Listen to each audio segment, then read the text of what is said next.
Available now. Link below. Picture this. You're sound asleep when suddenly a suspicious noise jolts you awake. Your heart races as you reach for the phone, desperate for help. But when you dial 911, all you get is an answering machine. This nightmare scenario is now a reality for the people of Pittsburgh. In a shocking move, police will no longer respond to non-emergency calls, leaving citizens vulnerable to theft, harassment, and even burglary. Is this the result of a dangerous defund the police mentality pushed by the Democrats? Are they willing to sacrifice public safety for their political agenda? In this special report, we'll expose the alarming details behind this policy change and reveal how it could embolden criminals, putting the lives and property of Pittsburgh residents at risk. You don't want to miss our final thought, where we discuss the broader implications of the story for all Americans. Now, folks, before we dive into this shocking report, a crucial message from our sponsor who makes our truth-telling possible. Just as Pittsburgh residents are now left to fend for themselves, many Americans are facing the burden of rising gas prices. But there is a solution. I'm holding it right here. Tens of thousands of drivers are outsmarting the greedy oil companies by using this amazing little device. Now, this intelligent fuel-saving gadget easily installs and helps reprogram your vehicle to lower fuel consumption by up to 25%. It also increases power by 35% and boosts torque by 25%. Now, the first month's savings alone will cover the device's cost. Experience incredible fuel savings at an exclusive 50% off discount and try it risk-free for 60 days at reducemyfuel.com. So don't miss out on this incredible offer only at reducemyfuel.com. Now, in a stunning development, the Pittsburgh Police Department has announced they will no longer respond to calls deemed non-emergency, including incidents of theft, harassment, criminal mischief, and burglary alarms. Now, this alarming policy change comes as a result of alleged understaffing within the department. Let's take a look now at a local report. Rick, what was the big takeaway today? Yeah, Susan, residents of the city will see a major change in the way police respond. They will no longer respond to calls that aren't considered in-progress emergency.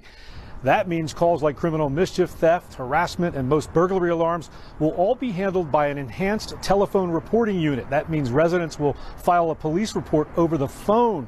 Officers will not respond unless it's an emergency. Also, between the hours of 3 a.m. and 7 a.m., there will be no officers at any of the 6 stations throughout the city. Call boxes that link directly to 911 have been installed for people to use in case of an emergency. And during the overnight shift, there will be as few as 20 officers to cover the entire city. The chief said today the data supports that. Yes, it's enough to cover the entire city in those hours when we have 8% of the time people are calling. I'm confident in the decisions that we make that it impacts this bureau and the city in a much better way than we have in the past.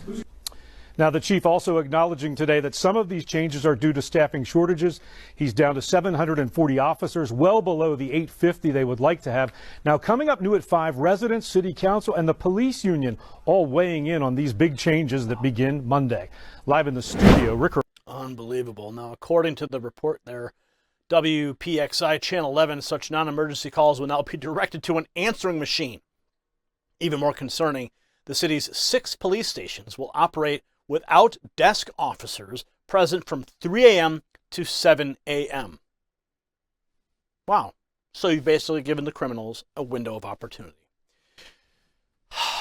So during these overnight shifts, as you heard, 20 officers will be available to cover the entire city. Let's take another look at the chief there. So when there's a event that doesn't require, it's not in progress, we're going to take and reroute that call to our telephone reporting unit, which will be operational from 7 a.m. to 3 a.m. And then the hours from 3 a.m. to 7, those calls will be queued up for the person that comes in at 7 a.m. to take the reports in the morning. There will be anywhere from 25 to 63 officers covering the city between 3 and 7 a.m. Chief Scarrato says that decision is backed by data. Officers will also be switching to 10-hour shifts 4 days a week, with 1 hour offered to them to focus on their mental health. Scarrato also announced a new violent crime initiative, which will be made up of 17 officers.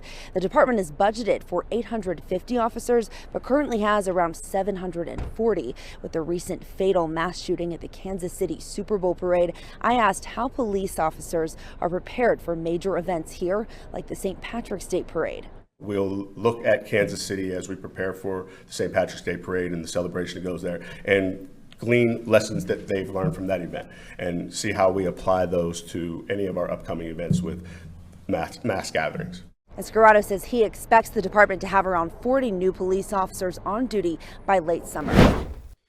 Now, this drastic measure has raised concern among both citizens and local officials. Councilman Anthony Coggill expressed his dissatisfaction with the new policy, stating, quote, "When it comes to harassment and things of this nature, you better have a police officer there. That's what the public expects. That's what I expect out of our city," end quote. Police Chief Larry Serrato has defended his decision, claiming that he aims to cut the call volume from approximately 200,000 calls per year down to 50,000. Serrato asserts that these changes are necessary due to current staffing. Now, however, it's important to note that Pittsburgh has fallen victim to a defund the police mentality in recent years. Last year, the municipal city council, they approved a budget that called for a reduction in police staffing. This move has undoubtedly contributed to the current predicament. Now, the effects of this reduced police presence are already being felt. According to city reports, police enforcement is at an all-time low. Arrests in the city have plummeted from over 18,000 in 2013 to just 6,700 in 2022. Similarly, traffic stops have dropped from nearly 29,000 in 2013 to a record low of 6,800 in 2022. Meanwhile, violent crime has been on the rise since 2019. It's worth noting that Pittsburgh City Councilman Ricky Burgess previously sponsored a bill that banned the city's police officers from making traffic stops for minor offenses. Now, this controversial legislation was supposedly created to make traffic stops more equitable and fair. In 2020, the council also passed 5 reform bills that effectively hampered police officers from carrying out their duties effectively. Now, real data has shown that the defund the police movement has fueled more crime, particularly in mid-sized cities like Pittsburgh.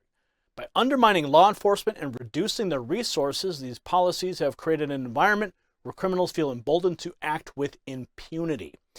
Now, the decision to ignore non-emergency calls and operate police stations without desk officers during certain hours is a dangerous one. It leaves citizens vulnerable and sends a message that certain crimes will go unchecked.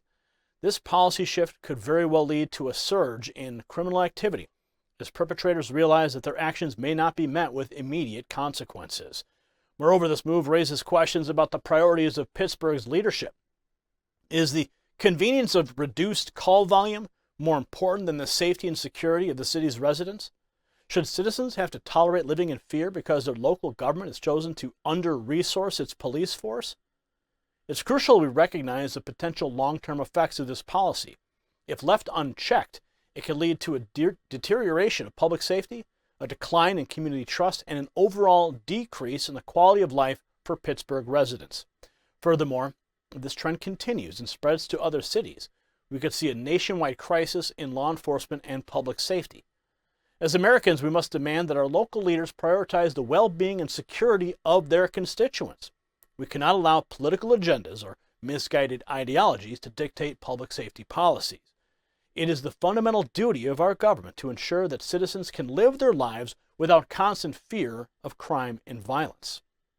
In light of this disturbing development, Pittsburgh, it's more important than ever that we support our local law enforcement officers and provide them with the resources they need to do their jobs effectively. We must also hold our elected officials accountable for decisions that put public safety at risk and demand that they take action to rectify the situation before it spirals out of control. If you got value from this report, tap subscribe. My final thought is next. My fellow Americans, this is a wake-up call. The decision by Pittsburgh police to ignore non-emergency calls is not just a local issue, it's a symptom of a much larger problem. The toxic defund the police mentality championed by radical Democrats is now bearing its rotten fruit. They prioritize their woke agenda over your safety, and now criminals are being given a free pass to terrorize our communities. Make no mistake, this is just the beginning. If we don't put a stop to this insanity, it will spread like a cancer to cities across our great nation.